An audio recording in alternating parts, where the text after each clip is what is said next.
Sometimes when a hen needs to lay an egg, and if all the nesting boxes are taken up or the ones they particularly like, they'll start making a lot of noise.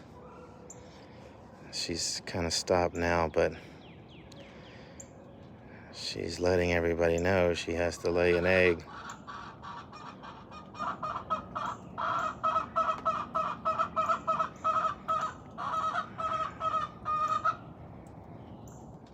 Not all hens do it, but a lot of them do. They'll make that high-pitched noise, letting everybody know, hey, I gotta lay an egg.